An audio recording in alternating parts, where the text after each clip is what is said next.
pain at the ass, but it's, it's fun. Yeah, it kind of escalated after the beginning. It sure fucking did. But in some ways, when I start my gym, I think being able to tell my clients that $200 to $220 a month is for an actual space with amazing coaching. I'm paying $200 a month for amazing coaching, but it's online and I got to do all the shit myself. So, these guys just have to show up. So I'm paying the same thing that they're paying for not a physical space. So I kind of like that. We'll see how it works out for them though. Yeah. my argument. Where do you live? I'm in Denver. Oh, okay. Nice. Yeah. So I actually didn't really look too much into what this was. Are you just going to go through FRC stuff? I mean, I'm going to just kind of leave it open to anyone that has any kind of questions or anything like that. It could be FRC, cool. It could be mobility, programming, anything you guys kind of want to talk about. I felt like I just should open up for discussion. Awesome. Yeah. That's great. I was certified. I took the FRC cert in March. Oh, nice. Which was, I liked it. I'm a student of Kelly Starrett's. So I met Kelly back in 2007 when he was my PT.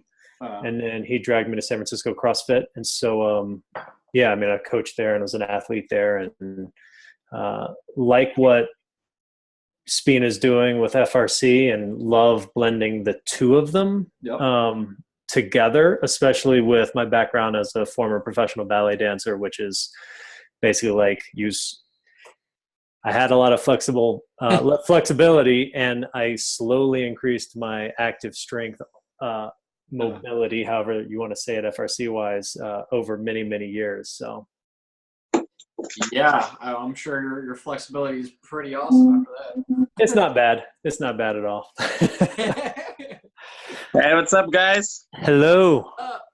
Hey, how's it going? Good. How you doing? Good. Just got out of the water. I completely forgot that you've been planning this call. Yeah. I think we're gonna battle for crazy hair. Who's got the craziest hair? Oh shit! I can do whatever I want with my hair. Like a porcupine. Were you just swimming, or were you surfing or something? Yeah, I've been surfing, but today is kind of shitty waves, so I just spent a little time and got out. And yeah, I'm in the fasting for 38 hours, so I'm planning to eat something. Do you think you're gonna go for around a certain amount of time, or are you just gonna take it hour by hour? Nah, it's I need some chores to do, and I will go to shop and I will buy some juice and I will break it. Yeah, okay. Yeah, I don't know what I'm going to eat. It's just whatever I feel like. But it's gonna be still something probably from produce. Yeah. I'll try to do that. How often do you fast? Well, once every 3 months for sure. Last time I fasted in June, in middle of June, so it was 1.5 months. So yeah, at least once every 3 months. Oh, nice. Once in a quarter. Oh, I know. I fast now. Probably I will do 2 more this year, at least. What's your longest fast? 38. That's the one you're on right now?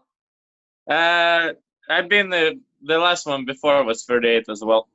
Okay. But I don't know. It feels pretty good actually when you. Oh, this one it was just randomly. Yesterday I flew from Korea back to Japan. So I ate in Korea last time and felt it's traveling. Airplane food is shit.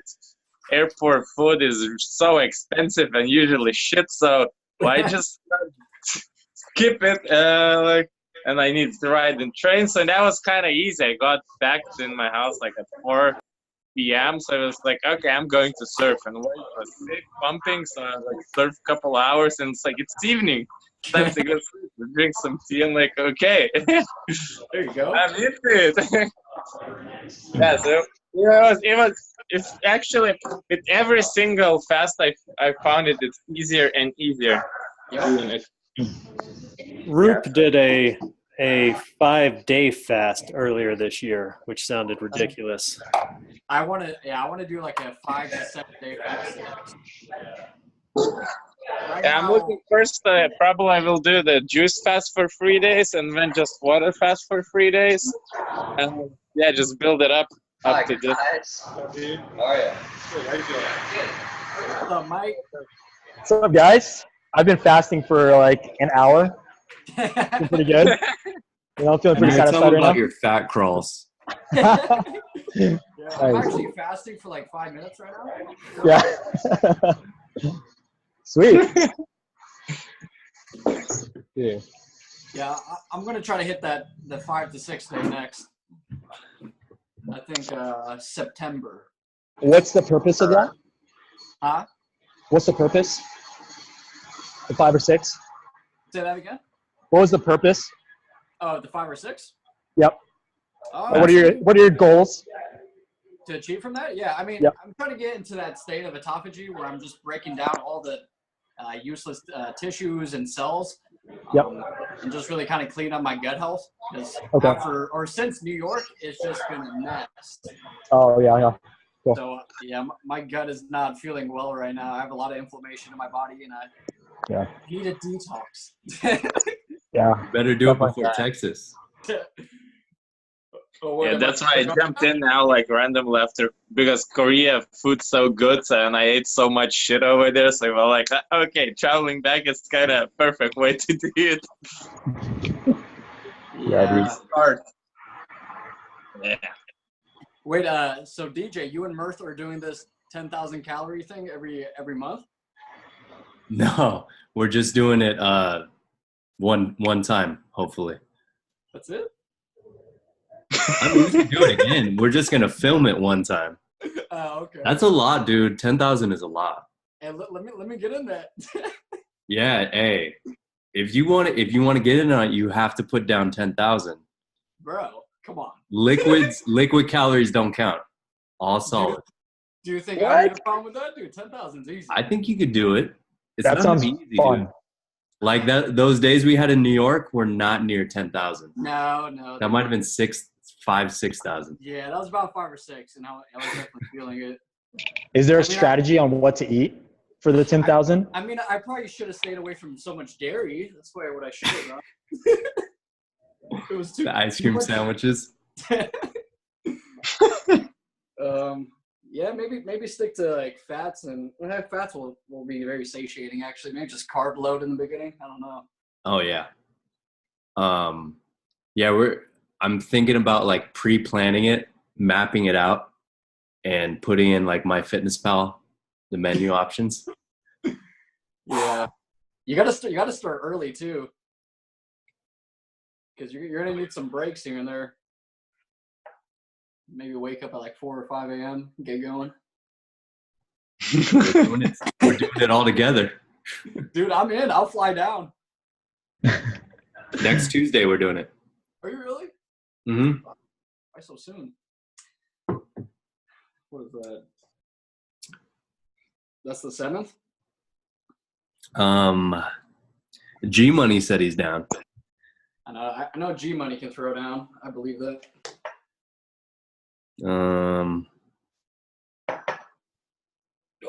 Yeah, 7. All right. I think this is going to be about everyone unless someone hops in. Yeah. So Michael, did you have questions about assessments? Yeah, I guess, the basic question is what type of assessments are you planning on using for your online coaching? And how do you go about assessing a client online?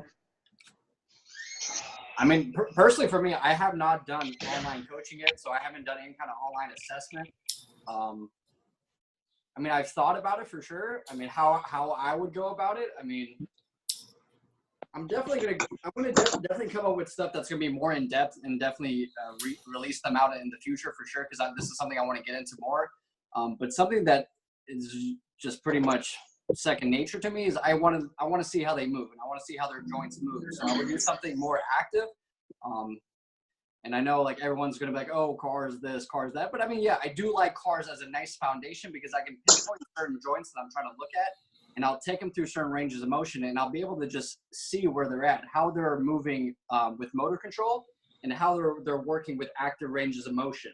And depending on, I mean, if I were to do online coaching, I'd want individualized programs for everyone. So I would want to see these people and how they move before kind of coming up with a program for them. So taking them through basic CARS assessment where I'd probably pinpoint some of the main areas: shoulders, scapula, spine, and hips. And take them through multiple different base positions and really just see how they move in these base positions. And then kind of create their programs from there. But I mean, the main thing that I'm always looking for is if we're looking at the shoulders and hips, there's synovial joints. So I'm looking at rotation because in the hip and the shoulders, we have the ball and socket, and the joint is supposed to move fluidly. It's supposed to rotate. And that's just something we don't do as a society as a whole. We're very linear. We don't really have this concept of rotation. So a lot of times you'll see huge deficiencies in people's rotation. You'll take someone's shoulder or someone's hip. I mean, 80 to 90% of people, there will be lacking significant internal rotation. So that's the very first place I look at. The second place I'll look at is external rotation because I still want to see how they're rotating. If they both pass through with flying colors, which is kind of rare, then I'll take them through like abduction, adduction, extension, flexion. I'll take them through different areas, but I'm always going to start with rotation. Okay. For the spine, I'm looking at segmentation. I want to see how they can articulate their spine cleanly. So I want to see vertebrae working independently because that's what they're supposed to do. They're not supposed to be chunked together. And a lot of times you'll see that when I put someone through just a basic segmental cat-cow, I'll start them off in extension. They'll lead down with their neck into flexion. And somewhere around the T-spine and lumbar spine, you'll see chunks. You'll see like 2 to 4 vertebrae chunked together, not moving very fluidly or not really articulating well. So for the spine, I'm looking at extension and flexion to start out. And I'm looking at how they can segment their spine. For their scapula, I'm taking them through everything. I'm taking them through protraction, elevation, retraction, depression, upward, downward.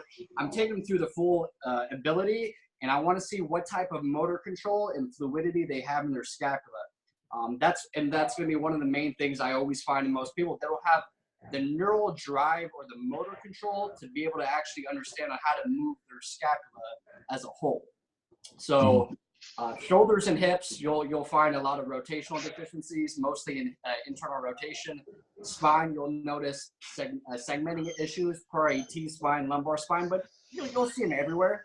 And then scapula, you'll see that lack of motor control, the neural drive to really be able to move their scapula how they want.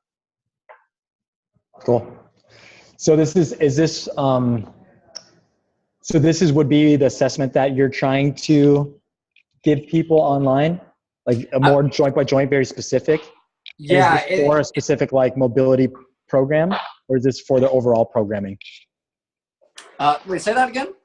Is this kind of, are you doing this assessment specific for kind of like a mobility program for them? Or is this kind of what you're using all across the board for all their other like global movement patterns? Yeah, this will be global. Like I always take my client and I just want to see how their joints are working because an exercise and a movement pattern is not going to give me a lot of information because there's many different joints working in unison. And I kind of go back to like the functional movement screen. Like one of their things is like a overhead squat. I mean, how many people do you know can actually perform like a clean overhead squat? There's so many different joints that are working in that certain movement. If I see it and there's something wrong with it, I don't know what's wrong. I don't know if it's the ankle or tibia or the knee or the hip or the spine or the rest. I have no idea what it is. So I'll always take it joint by joint, no matter what their goals are. I mean, their goals are going to be very useful in understanding how to program for them. But as far as like a general assessment, I'm taking them through joint by joint mobility type stuff. Okay. Yeah. Cool. So I guess a practical, like, would you have like videos that you film of yourself and then have them like send a video of them doing those movement patterns and then you just assess from there?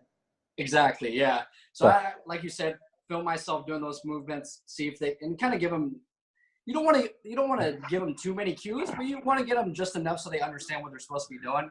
And then you're just going to see how they move. And yeah, I mean, for some of the stuff, I mean, it'd be useful if they had a partner and taking them through like active and passive type stuff.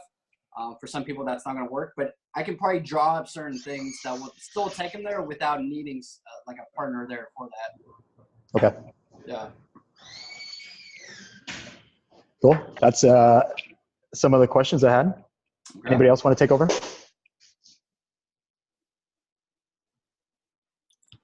I'll just chime in what I do with my online clients. To make it simple as possible, I just do shoulder cars, hip cars, and I'll do a spinal segmentation, thoracic block, and lumbar block, so I could see them separately. And that's it. If they want to do a certain like hand balancing program or have specific goals, then I'll look at like wrists and the joints involved. But for a general person, I'm just looking at the main joints.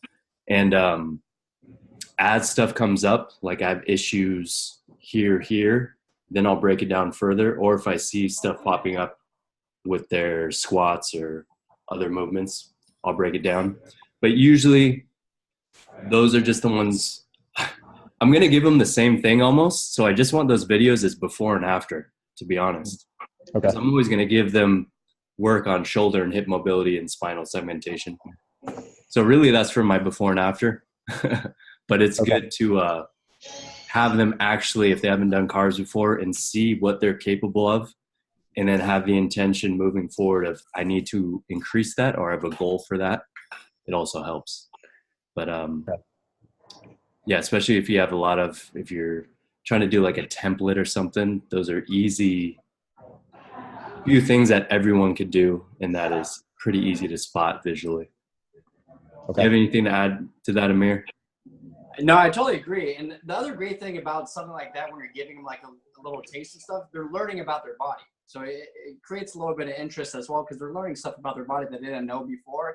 Another great thing that I get out of that CARS assessment is I'm starting to teach motor control. I'm starting to teach mind-to-body connection, because before, most likely, if I tell them to internally rotate their shoulder, they're not going to know what the hell that is. The more they get repetitions and practice and have that mind-to-body connection on initiating joints exactly where they should be and where I want them to do, it'll make it so much easier when I give programs out to them to understand what I'm trying to get out of all this, to kind of understand the concepts behind what I'm trying to kind of hand them out. So kind of teaching them that stuff as far as motor control will definitely pay off when we're doing programming as well. Cool. DJ, do you have I guess your own sort of repository of videos to sort of, whether it's drip or just send someone on how to teach them cars if they're online? Or do you do it sort of live in a Skype session with someone? I'll just link it from a YouTube video I filmed, private YouTube video. I mean, it's all my exercises. Right. Yeah, I just have a video tutorial right. that I plug in. And yeah, I mean, I'm always getting feedback from them. So I'll break it down. And for a lot of the people I train are already FRC. Okay. So with them, it's a lot of, half the videos I have are cars in this base position or cars with a block, and really, getting down to the capsule and putting them in more advanced positions that they feel or need. But I just use YouTube videos for everything.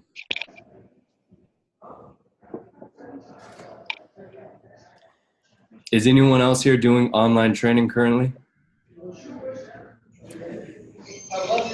No? Nope. Nobody else? I would like to. I've thought about it, and every time I've tried, I feel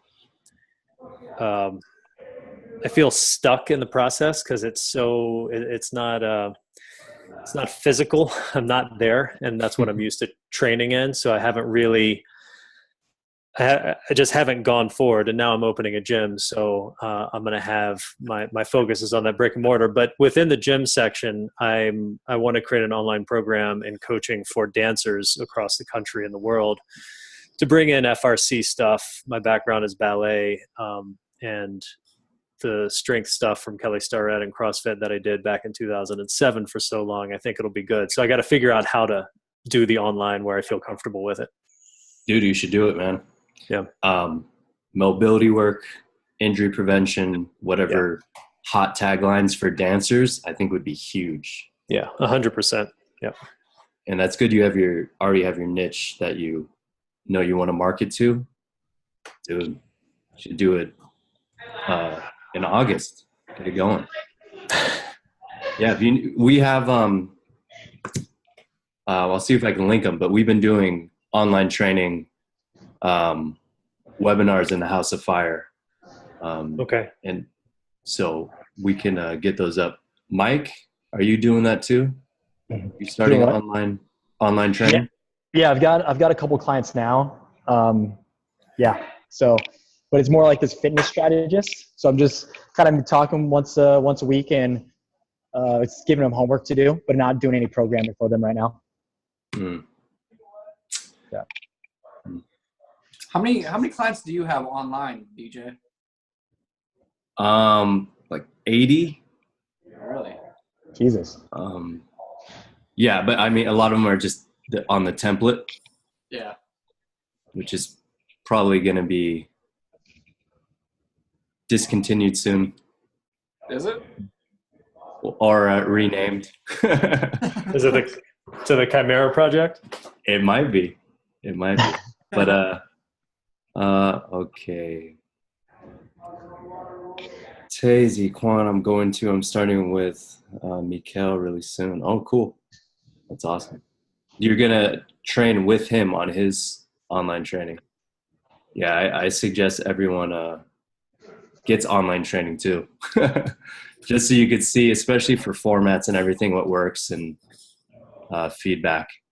But yeah, I mean, look, this is an idea I had that I thought would be pretty cool, since I really think a lot of you guys here should be doing online training, should be getting it going. I said this before, the biggest hurdle you see is just overthinking it and trying to make it perfect, when really you should start with someone right away or a handful of people and just get the testimonials and feedback.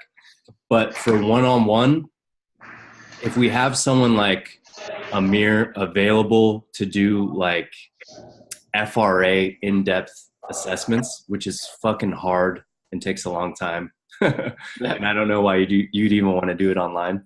That could be a good resource or collaboration. If you guys say, and this is something I've done before in person, I think it would work online, is I worked at a gym with someone who is, I think they were FR therapist, and I had like a chiropractor at the time. But I'd be like, hey, if you sign up with me, I raise the price. You get 3 coaches at your disposal. You'll get assessed. You'll get a once-a-month treatment for this. It makes your service seem like they're getting a team, and they're getting a lot more value.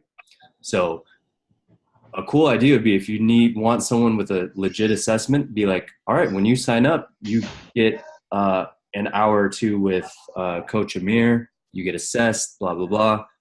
He gives you the feedback, you incorporate it into your programming, or Amir gives you certain homework to do on your own. And that could just be whatever rate you guys divvy it up at. But honestly, it's more value in business for you, and it's just spreading the workload and delegating. So if you guys are interested in that, I think that would be a cool thing to play around with, and we have available here. I mean, I might even start doing that. Yeah, that's a good idea. Yeah, it is. Yeah, I'd be up for doing that. That's awesome. Division of labor. Good job, DJ. Oh. Shit, I'm the idea guy. That's all I got. But yeah, and I know some of you other guys have specialized. Like, I get people, this is what I hate doing. I get people who approach me, man, I just want to do handstands for online training. I'm like, I could get you up to maybe do a minute handstand. But if you want to do one arms or anything past that, I'm not an expert on it. So I end up just sending them off. But if we could bring clients in and be like, we have an expert pretty much in this group for anything anyone needs, to bring them in and maybe cooperate and just spread it along, that's good business for all of us. And we're, using the community we have available. So I think that same concept, like a mirror, if you need someone assessed, keep it in-house, we'll work together so it'll help both of us. And all the other things we have available here. So let's start thinking about that. Oh, that's good. Cool. That's really Yeah, it'd be a pretty amazing value to kind of everyone, to the community, to individual OMUers, to their clients. I like that idea a lot. So I have a question to sort of go to FRC. Any limitations you guys have come across with it? I mean, I haven't. Okay. I mean, how would you define that though? What do you mean? I don't know. I'm just looking. So I was FRC certified in March. I've been incorporating. I like it, but I haven't been doing it that long and that exclusively. So for any modality and anything that's sold, I generally am a pessimist and kind of like, it's a singular island. It can't be everything. So I'm just curious for you guys that have been using it for a while, if there's any, just like I told you earlier, Amir, coming from a student of Kelly Starrett's for so long and one of his coaches, blending the two has worked really well for me. And I really like approximation and distraction and some of the MWAD tools, and then utilizing some of the FRC Pales Rails with it. So just for me, that's an expanded universe. So I was just curious if you're only in that FRC world, if you have found limitations, or if it kind of fulfills everything that you need with your clients. Totally. And I can speak on this personally. I think they might have a different view on it, but I mean, it might be the same. So for me, I mean, I've been to Michael, is there a dinosaur in your room? Is it really loud? No, I'm just gonna mute you right now. Sorry, dude. I'm at the gym. Oh. Yeah, sorry. Did you mute him? Hello? Can you guys hear me? Okay. All right. So, like I was saying, for me, I've been to different workshops and different seminars and stuff like that. And pretty much the main thing I got out of FRC and all their workshops that I've attended, it's more about the science as opposed to like cars and Pales and Rails and all the little abbreviations and stuff like that. It just breaks down the science of our biology and our neurology. So when we have that type of understanding of those type of concepts and what exactly is going down on a cellular level, we can really apply it to anything. And that's why for me, what I noticed, like I can mix and mash different type of ideas while still kind of utilizing the same type of concepts and what they're kind of preaching about our science. So really what they're doing is kind of explaining the literature and how they're reading this. So for me, there's no necessarily any kind of limitations. If anything, it's really opened up my horizon on how I can train. I just feel a lot more confident about what I'm doing, regardless of what their goals are. I mean, it could be a certain sport. It could be rehabbing an injury. It could be mobility. It could be strength. It could be whatever. It just kind of gave me a better understanding on what I'm trying to accomplish. What about you, DJ? I mean, would you say you have any kind of limitations or anything like that? No, if anything, it kind of opened up my exploration more. If you see what I do with my mobility and movement, it looks nothing like FRC. Like I don't really use FRC exercises, but everything I do is going with the FRC principles and as the intention behind why and what I'm doing. So that's the biggest thing for me. Like, why am I doing this? What's happening? What am I going to do next? What's the progression? That really helped me. But as far as like the classic 90-90, do this, kin stretch, I got caught up in that for a minute. Like I'm doing FRC because I'm doing these FRC exercises, but I realized there are no FRC exercises. There's nothing new. It's why are you doing it and the principles behind it. So that liberated me. Cause I used to, there was years where I was doing the whole supple leopard protocol for an hour, 2 or 3 before my workouts. But yeah, I do like I'll set up a band on some of my Hales rails and stuff like that, just because it gets attention where I want it. It gives me the feedback I want. Yeah, so I think if you can blend it, you could use it however you want. I don't think it limits you.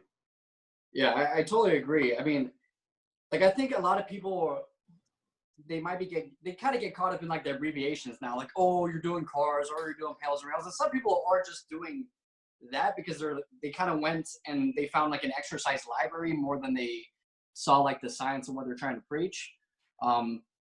But in the beginning, I was the same way. I kind of just like took their exercises and then kind of did them. And then I started exploring more of what was going on with my body and how my body was progressing when I had a certain shift internally. And that was one of the greatest things that I learned about is like understanding your internal environment, understanding on like I was explaining on how I have certain clients that I train out and I run assessments, and there's no mind to body connection on how to really initiate movements at the joints that I want them to work at. And that was similar for myself. I didn't understand the ability that I had within myself. And that's what kind of FRC, it sounds kind of ridiculous, but FRC kind of opened up that mindset of like, we have an internal environment. Let's fix this internal environment. And then when we go and do external things, everything becomes more efficient and you just have more quality movement in your own body. So when you're looking at a task or a certain exercise, the movement's going to happen much easier. So now most of my workouts, I'll do, cars, what are cars? We're essentially taking a joint to its greatest range of motion, adding a rotational element, and we're doing it in a controlled fashion. So this is great for everyone. We're taking joints and we're moving them and we're doing it with intent. And that was one of the things DJ talked about is the intent and the why are we doing this? And once again, another great thing that I kind of took away from the whole FRC program is, like you said, why are we doing certain things? A lot of times I got stuck in the past doing an exercise because it was an exercise and I thought it was good for me, but there was no real intent or why behind it. Why was it good for me? Why should I be doing this? So kind of taking all the good from it. And then like we talked about, it really opens up the ability to kind of change what we want in the body and how we're going to do it. So a lot of times my clients will have certain goals and they'll have certain deficiencies, and I can just make up a certain movement that I maybe haven't seen before and just put them in this base position and apply the concepts. So if it's for strength, it's going to be high levels of neural drive and irradiation to kind of squeeze up more isometric tension to kind of stimulate the areas that we want to strengthen. If it's rehab, it's pretty much the same thing, but just at lower intensities. So it's like these little things that I kind of got away from it. It's just like, hey, put them in a base position where they're going to stress certain connective tissues in the line of training you want to work on, and then apply the proper amount of stress, and we'll try to create an adaptation from it. So just little things that I picked up from the course. Look at DJ, he's trying to irradiate. Yeah, I was just doing cars with this, some shoulder. Oh, dude, the pec pump is. Dude, I've never had like the greatest pump after anything like cars. Cars gives me like the nastiest pump. It's crazy. I'm just freaking irradiating so hard. Yeah, God, you sounded a little bit like a Jehovah's Witness knocking door to door there. But yeah, in the beginning. But if we could keep talking about the glorious benefit of almighty cars. Yeah, really for me, like I said, it took me over 2 years to even be able to say I knew what I was doing as far as implementing FRC. I'm slow. It took me 2 years to even get it. One of the things is they gave me so much information on my course that I was like skipping way ahead. Yeah. And now I've got back to, look, this is what I'm trying to do with people. They have joints, like taking them down to the basic level. I'm trying to get their joints to have movement. It's no longer, I want you to reach and be able to get back here, or some sort of linear, like I want you to do the splits. Like, because I work with a lot of ex movement culture people online who are way better positional movers than me. Like they could do the middle splits, front splits, all this crazy shit, full bridge. Their joints do not move. You know, they don't have that rotation, that healthy axial rotation, and they're in a lot of pain. So this promise of we'll open up your mobility and get you these positions, you could do these cool things, does not mean you're a better mover or have better joints or will be out of pain or will increase your functionality. So the mindset of what I'm doing is really at that basic, like going back to the joint, pails, rails, and rotation, like healthy joint first, and then see the shapes you can make with them. And strengthen in range and active is all good too, right? That's the other layers. But yeah, that's when I talk about intent, that is my mindset. The things that are making the movements, I want them to work nice. That's it. I'm not a smart person. So I have to dumb it down to that level for myself. Make joints move. Make shit work nice. Joint move. Nice. Oh. Tim the Toolman Taylor. Rest in peace. Yeah, R.I.P. I'm going to clean that up. Jesus. I like the commitment. Just water. All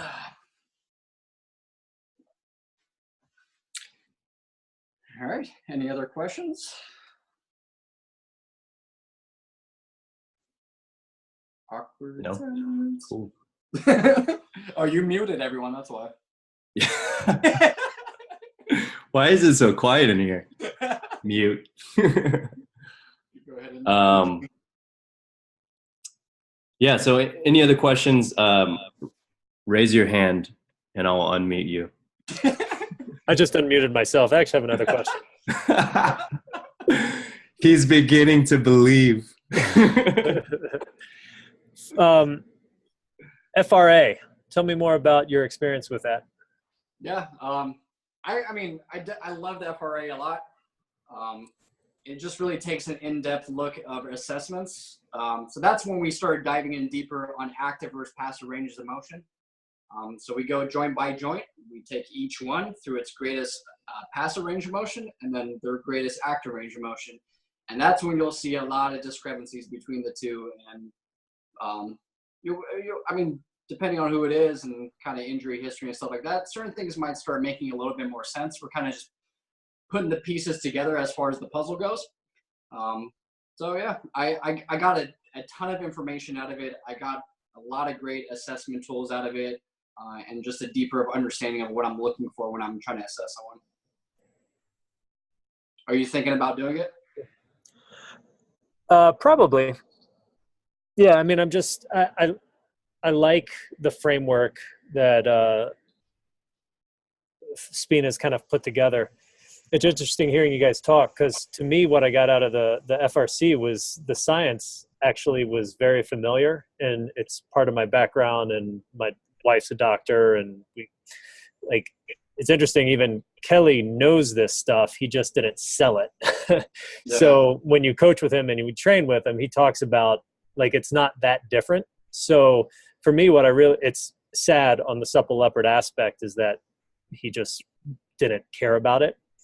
And he's had to change and he's evolving himself with how he sells. But what I got out of the FRC was really a framework that was different than my ballet training, that was different than what I got out of San Francisco CrossFit. And I like it. I think it's great. And I'm sure I'll evolve, just as kind of DJ said. It took him 2 years to sort of, I guess, find your groove with it. Yeah. So, yeah, I guess I probably will do the FRA sometime. I'll probably do kin stretch sometimes because I want that, or at least one of my coaches, I want that in my gym. Yeah, I guess part of me just resists labels. So I feel weird going Yeah. down the FRC path just because of my own innate rebellious nature. Oh, But dude, I, I totally but I, get that. but I totally love what they're doing, and I think it's awesome. So I think it's great for our fitness world. Yeah, no, I completely agree with like the title, and sometimes when people like throw around like cars and pails and rails, like sometimes I'm just like, God, that's what they are, but Yeah, it's just so much deeper than what we're doing, and like so many things that we're doing before, like before we even knew about speeding this thing, like yeah, we're doing FRC stuff. right. We have a better way of like programming it now, having a more systematic approach to it.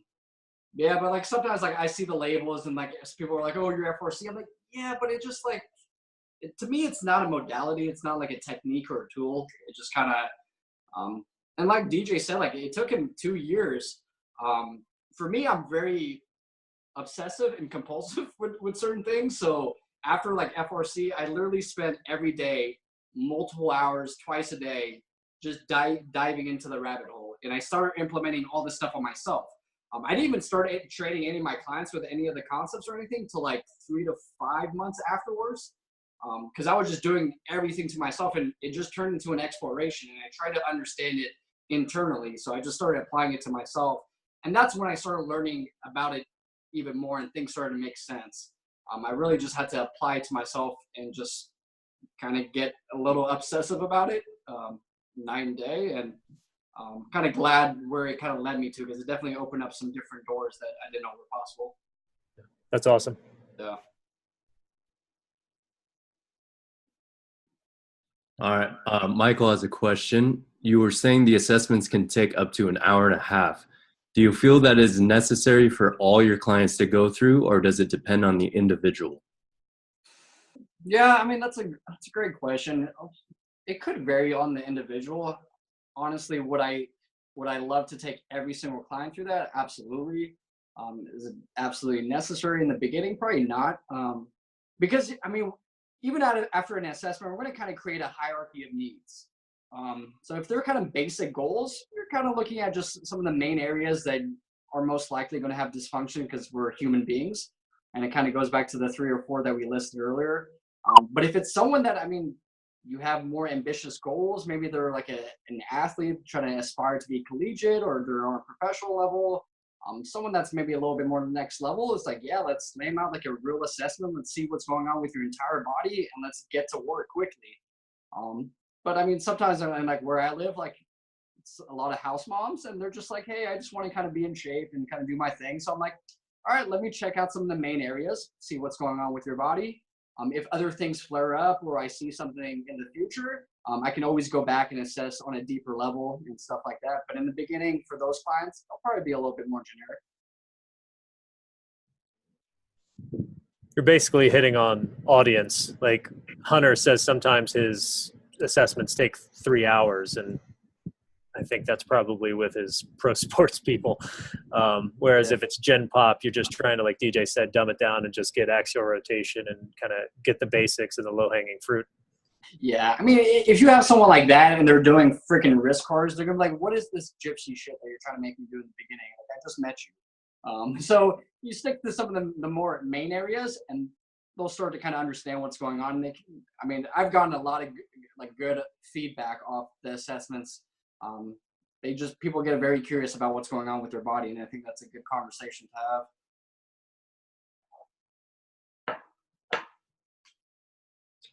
have. Amir, do your clients do their cars every day? No, some of them do not. I mean, some do, and they see amazing results, and other stuff that I kind of give homework. I mean, it's like for anyone, like any kind of homework.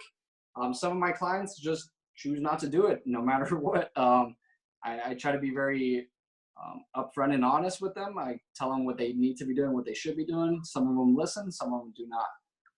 The ones that do are the ones that always see just amazing progress and quick progress. So yeah, it's unfortunate that not every client will do some of the homework every day, but for some people, it's just not realistic, unfortunately. Mm-hmm. What about you, DJ? No. I never asked people to do cars every day, because I learned early on that The buy-in was really low on that. But now I will use it as an opportunity whenever I see someone saying, oh, I really have this neck or shoulder pain or something going on. And then, you know, because we do the cars during the workouts and we do these certain things. And I say, do you notice how you have no internal rotation on this side, or going back here is like really difficult. You're feeling popping, you're compensating. Like there's a link here. Try, like, I have to say that thing you want to do again, or that issue you're having, let's give you a better shoulder and see if it gets better. So if I do that enough for all, and there's always something, like there's always either a hip, low back issue, or they want a bigger squat or better performance. Like they have some goal that you can link to making their joints work better. And I've seen that works really well, but I have to wait for it to kind of, the opportunity to open up. And even then it's like very specific things, but they're still like, now I'm getting them to actually have their arm back here during the day instead of only when they come to my gym, and maybe 10 years ago when they were kids. Yeah. Yeah, it's hard, but it's the mental, like you have to put in perspective for them. Well, it's not even like cars or anything. It's literally any homework. It's just like someone, like, no matter what the homework assignment is, unfortunately, some of them just won't dedicate that to themselves or whatever it may be. But yeah, I mean, I definitely, I like that approach too. And that's something I've definitely used in the past, where certain issues will happen or they have certain goals, and I'll give them reminders of like why this is necessary, that we need to be doing it to kind of achieve those goals and to maybe feel better, to have a healthier, stronger joint and foundation and stuff like that. But yeah, some of my clients, just no matter what the homework is, they don't. I mean, they all know too. I mean, because I practice what I preach, and they see me working out every day. So they come up to me and they're like, they have like guilt on their face. They're like, oh, I know I should be doing that. I'm like, all right. You are a shitty practitioner. You are a shitty mover. You make me sick. You do? I do.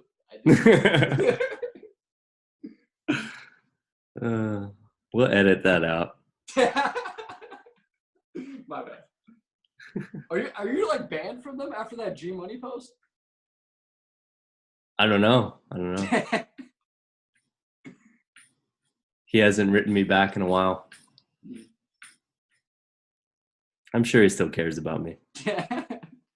And I have a boner. I'm sure he's just busy. Roka's going with that deep V look. Yeah, that's like the Gold's Gym Arnold tank right there. Dude, it was a chest day earlier. Things are popping. Every day's a chest day.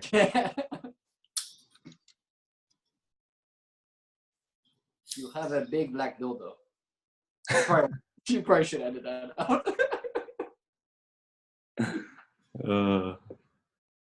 Cool. All right. Anything else we can go over? Cool. I think that's good. Yeah. Thanks, Amir. Thanks, DJ. Yeah. I just want to so DJ simplified all the assessment. It's shoulder cars, hip cars, and basically spinal segmentation. So making sure, so it's arm circles basically. So hip cars, what you do also the circle like with bend or straight leg, some pendulum, internal, external rotation, as I guess, and spinal segmentation would be like a cat and cow basically type of thing. Yeah, if you YouTube it, there's some good cars explanations, but really the easiest version, like quadruped on the ground, so they could focus on really articulating the joint and not just making a circle with their leg. You know, that's one of the things that when I said it took me a couple years was I wanted to make it really look pretty and go far, but now all I'm thinking about is what's happening inside, and it's not about how far I go or anything else. It's really affecting those tissues inside the capsule. But yeah, quadruped going through. Oh, we did a unit on cars with Hunter. Yeah. Go back and look at those tutorials. Shoulder hips, spine, and scap. Scap is usually good. Maybe neck, but yeah, just the main ones. I would definitely throw in scap just because it's kind of funny when people do them and they have no motor control and they're just like so confused. But scaps are pretty serious shit. But yeah, I mean, the feedback's always good. They're always just like, shit, I can't move my scapula. Is this bad? I'm like, it's not good. Definitely not good. It's not good at all that you have no. Oh, yeah, like you have a shitty shoulder. It's what's inside matters. Well, also a lot of fun, like, and one of my first things what I do for assessment, just like ask them to breathe deeply a little bit. And you see, like, if you breathe vertically, so that's like where you start. Like, come on, guys, you don't know how to breathe. So that's the first movement, basically, though. I've like, so what I'm taking up from today, so probably I will still like stick up with the breathing, shoulder, scapula, hip, and spinal segmentation. That probably would be like a full good assessment for any kind of goals, and it doesn't matter is it in person or is it online training. Totally. Yeah, it's a good quick assessment. And if you do have a goal for overall mobility, joint health, when the cars get better, then everything else is getting better. You know, you have more options. The joints are better. So if you make that a goal, like if 3 months down the line, 6 months, their cars look better, that's a really good thing to happen. Yeah, that's always like a good goal of like telling them, like, look, let's make one of the goals, make your cars look better. Because if the cars look better, it just means your joints are working more fluidly and more efficiently, so they're going to be feeling much stronger. Yeah, because you'll see people who a year in the gym and their squat went up 50 pounds, they finally hit their pressed handstand, like they made all these gains, but maybe their cars got shittier, and then you wonder why people feel worse after working out for a while, and they're like, I'm muscle bound, or now I can't move, I lost movement. Like there's something to that. Like I think it's an important aspect to maintain your kid's strong joint health. You know, there's a lot of potential there that you can lose, and it's just neglecting it. You know, it's not that building muscles or doing these things are bad. It's just you're sacrificing something else. Yeah, we're all building on this balance, as we already have this balance, and just start building and just worsen it. Like even we get stronger, but the worst parts also get stronger. Makes you bad patterns get stronger. Yeah, whatever you're practicing, you're get good at it. So. Said principle, yeah. Yeah. And also another question, like about like, for example, shoulder cars. You can do with any different variation of your hand. For example, if you like do that, so like more on you feel your nerves, and for some people it doesn't let to extend the arms. And so what one you should suggest to do, like knuckle, thumb up, straight arm, or whatever? Doesn't matter. Yes. I like fist because you can irradiate more. But I mean, this is what we're focusing on, so as long as that's the focus. It sounded a little weird when you're like, I like fist. Oh. It likes to get fisted. I'm the same way. It really doesn't matter. You just want to keep it consistent, whatever it may be. If you're using it as the assessment, so if you had ninja hands when you did the assessment, you kind of want to reassess with ninja hands. I usually do prefer ninja hands myself. What's that? Yeah. Or you could fist it like DJ. You can use a tennis ball too. Grab a tennis ball, squeeze. Well, actually, did you just say anal beads? No, it just keep breaking up. Can you guys hear me? Anecdote for myself on cars. As a ballet dancer, it's extremely linear. It's just plantar flex, dorsiflex with some abduction of winging is what we called it. So we didn't do anything going into the midline as a aesthetic no-no. So we never touched that. And I've also known as sickling. And I've had 3 ankle surgeries on the same left ankle, horrible arthritis in it now. Everywhere else in my body is pretty good except for that one ankle. And since going to the FRC seminar, I've done cars just about every single day, about 4 to 5 times. I'm at a fucking stoplight in Denver and I do them. It's been huge for 1, my closing angle pain, and 2, just my ankle mobility in general. I always had the mobility. Well, I always had the flexibility. I even had the mobility, I'll say. I don't know. It's basically squeezing the synovial fluid out and making my joint feel better. And it's been really important for me to do that. And when I don't, I definitely feel the difference within a couple days if I was traveling or something and I didn't get them in. So it's pretty awesome just getting that full range, pain-free every day as much as possible, because we really don't get that in our modern lifestyle. So I do really appreciate the car's perspective. Yeah. Are you doing any kind of isometric loading on that ankle right now? Oh yeah. Oh yeah. I'm doing a shit ton on it. Isometric loading. I'm doing pretty extreme rails on it, which has been huge for the closing angle pain. Body weight, step ups. I usually walk on stairs with a full foot, so my heel's on there, and I've switched back to ball of the foot just so I can load slightly differently and really use my calf more. But I've been doing a lot of pails and rails, isometric holding, and lift offs.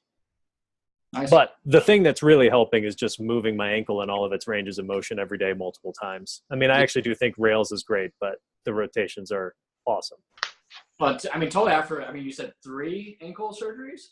Yeah, on the same ankle. Yeah, I mean, there's just like so much trauma on a neurological level, and then just like the maturation of scar tissue, fibrosis. So just anytime you get rotation, probably feels amazing. Yeah, and I think my talus only has 1/3 of its cartilage left. So, yeah, it's pretty shitty ankle. Yeah. Well, it's awesome to hear it's feeling better. Yeah. And I'm a year out from my last surgery, so that's part of it as well. But cars have been a big change in the last 4 months, 5 months. It's awesome. Even the eversion, inversion is something I never really even thought of before in cars. This too. Yeah, that's actually something it's weird. Inversion, eversion, you do in ballet, more contemporary stuff, but you don't ever do bringing it in. So adduction, not the twisting of the ankle or the rotation, but just plain adduction. You don't do that much. And since I have closing angle joint on the medial side, on the tibia, that's just working that side has been good. Good.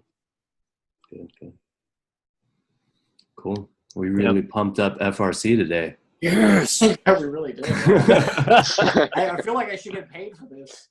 I think the cool... Oh, sorry. Go ahead. I was just going to say the other cult. I think the cool thing about FRC is that we're all using it in our own way. You know what I mean? Yeah. Like we're just taking some of the principles, but we're building our own practice around it, which is cool. That it's not like you have to do this formula of exercises and, this protocol, like for say FMS, Yeah. Like, and that's why it's kind of hard to like call it when you want to label everything under the FRC. But it's good guidelines and principles. Yeah, that's the thing. Like, I felt like I was pretty creative before FRC, and I can definitely get more creative, kind of understanding it. And I feel like sometimes I'm like, I gotta label it FRC now because I don't want to be like biting. But yeah, it just kind of it's just like, well, I had this creative idea, but yeah. I think, Amir, this is what you said you got out of it was the science and the principles from the seminar is what really spoke to you. And I think the difference between a lot of mobility seminars, they give you, this is kind of like tasks versus exercises in the first project. Yeah. The FRC is kind of the task. It's just the principles do these things, not necessarily. I don't know. Maybe it's a blend. I'll have to think about that analogy more. But a lot of mobility is just exercises, and FRC is really based on the principles. And if you focus on that, that's where you get the benefit from. Totally, 100%.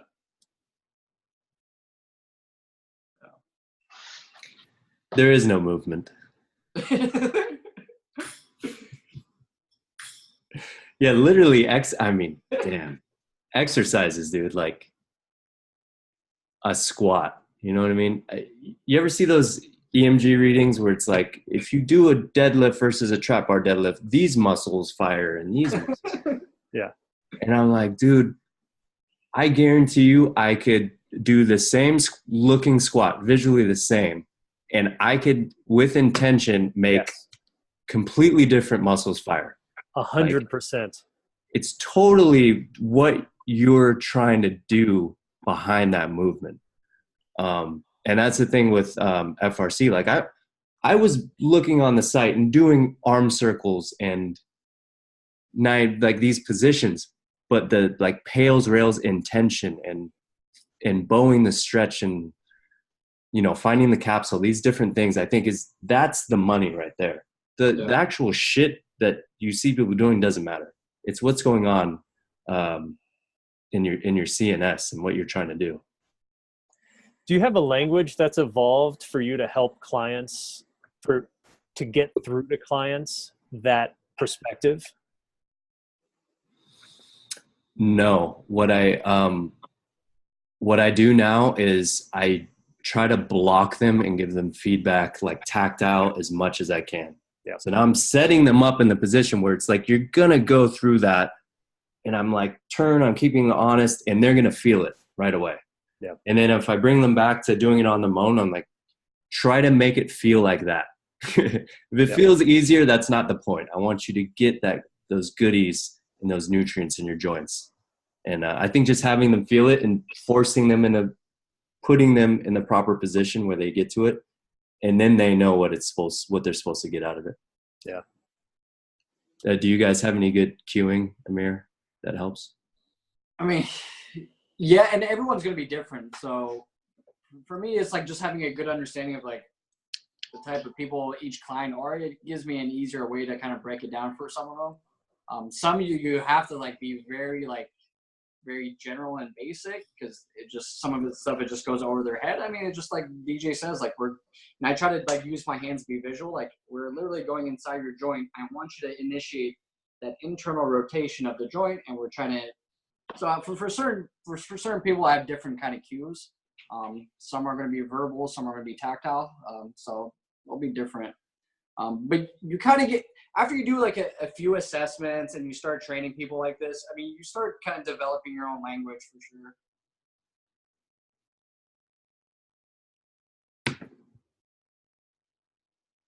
Cool, guys. Thank you. Yeah. You're welcome. All right. Yeah, I think that's good.